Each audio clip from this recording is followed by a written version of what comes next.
Bagi Anda dari generasi 90-an, pasti tidak asing dengan serial televisi asal Jepang berjudul Ultraman 3, yang ternyata juga diminati anak-anak di Cina.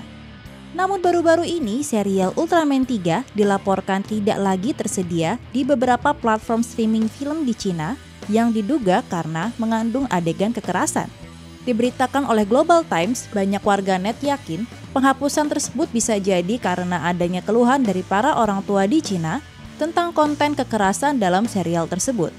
Namun, beberapa warganet juga ada yang berspekulasi bahwa penghapusan tersebut terkait dengan laporan investigasi yang sebelumnya dirilis oleh Komite Perlindungan Konsumen Provinsi Jiangsu. Sebelumnya, pada tanggal 6 April 2021, Komite Perlindungan Konsumen Provinsi Jiangsu mengeluarkan laporan investigasi tentang film dan serial animasi yang dapat mempengaruhi pertumbuhan anak di bawah umur. Ada 21 kartun yang disurvei oleh komite, termasuk Ultraman 3, Detektif Conan, Pokemon, dan Peppa Pig. Menurut komite tersebut, hampir setengah dari kartun yang disurvei memiliki unsur kriminal kekerasan pada tingkat yang berbeda-beda, serta melibatkan adegan suram, horor, dan ketegangan. Misalnya, Ultraman 3 melibatkan plot kekerasan seperti pemukulan bersenjata, intimidasi oleh banyak orang, pembakaran, dan ledakan. Komite Perlindungan Konsumen Provinsi Jiangsu juga bekerja sama dengan Administrasi Radio dan Televisi Nasional Cina untuk mempromosikan pembuatan sistem penilaian animasi, meski hingga kini masih belum dilakukan. Meski begitu, komite menyatakan bahwa penghapusan Ultraman 3 di seluruh platform streaming tidak ada hubungannya dengan laporan investigasi. STCN melaporkan, seorang staf dari komite tersebut mengatakan penghapusan itu mungkin merupakan inisiatif dari pihak penyedia platform. Namun pada 24 September lalu, Administrasi Radio dan Televisi Nasional Cina mengeluarkan sebuah pernyataan yang berisi desakan agar para penyedia tayangan online untuk menyediakan saluran khusus anak. Pihaknya juga dengan tegas menolak penyiaran kartun yang mengandung adegan kekerasan, darah, dan pornografi, serta meminta penyedia tayangan online untuk mempromosikan konten sehat bagi anak dan remaja. Sementara itu, banyak warganet yang kecewa dengan penghapusan serial Ultraman 3 dari berbagai platform streaming. Chang Tong, seorang pencinta kartun berusia 29 tahun di Beijing, mengatakan kepada Global Times bahwa ia justru menganggap serial ini mengajarkan hal baik. Saya tumbuh besar dengan menonton Ultraman 3. Saya pikir itu sangat positif.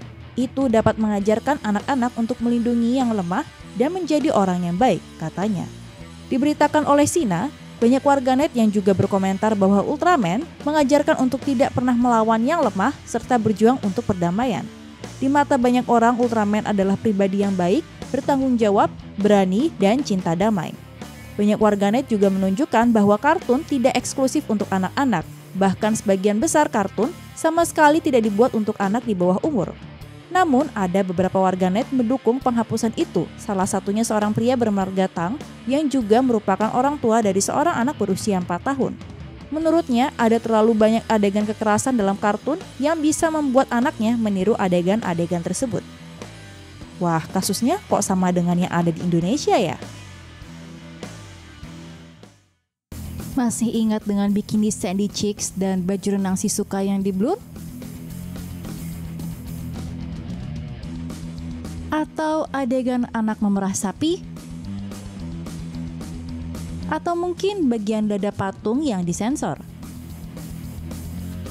KPI menyangkal itu semua dan mengklaim bahwa mereka tidak pernah meminta stasiun televisi untuk menyensor adegan-adegan itu. Beneran nggak sih? Melalui podcast Deddy Corbuzier, Ketua KPI periode 2019-2022, Agung Supriyo mengaku terkejut. Kaget juga, Shizuka pakai bikini disensor, di blur. Gue kaget banget, kata Agung, mengutip dari video di kanal YouTube Deddy Corbuzier. Dalam podcast itu, Agung meminta stasiun televisi untuk berhenti menyensor tayangan kartun dan menampilkan apa adanya. Agung juga pernah mengatakan hal serupa saat diwawancarai pada tahun 2019 lalu, tidak lama setelah pelantikannya sebagai Ketua KPI. Melansir dari detik.com, ia menyatakan keinginannya untuk menghindari penyensornya yang bersifat seksis. Agung menegaskan bahwa KPI selama ini tidak pernah memerintahkan stasiun televisi untuk menyensor tayangan kartun. Menurutnya, pemberian sensor itu merupakan inisiatif dari pihak stasiun televisi, sebab KPI bukan lembaga sensor, tapi hanya sebagai pengawas. Ketika Dedi mengatakan adanya kemungkinan stasiun televisi melakukan inisiatif karena takut dengan teguran KPI, Agung segera membantahnya. Ia beralasan KPI selama ini telah mengadakan pelatihan tentang penyensoran setiap tahun bagi karyawan stasiun televisi agar mereka paham mana yang harus disensor dan mana yang tidak perlu. Selain itu, Agung juga mengatakan bahwa KPI melakukan pengawasan program setelah ditayangkan di televisi. Jadi, ia mengklaim pihaknya tidak tahu bagaimana seluk-beluk sebuah program diedit sebelum ditayangkan di televisi, dan tindakan blur itu di luar tanggung jawab KPI. Tapi, KPI memang memiliki kewenangan untuk memberikan teguran kepada stasiun televisi yang melanggar pedoman penyiaran. Misalnya, pada tahun 2019 lalu, KPI memberikan sanksi kepada salah satu stasiun televisi karena menayangkan film SpongeBob yang menampilkan adegan kekerasan, seperti yang disebutkan oleh Kompas.com. Ada beberapa film kartun lain yang juga kena tegur.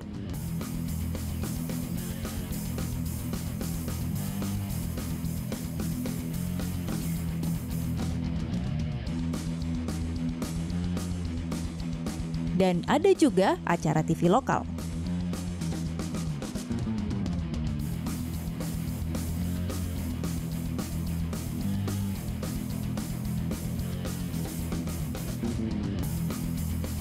Bagaimana tanggapan Anda?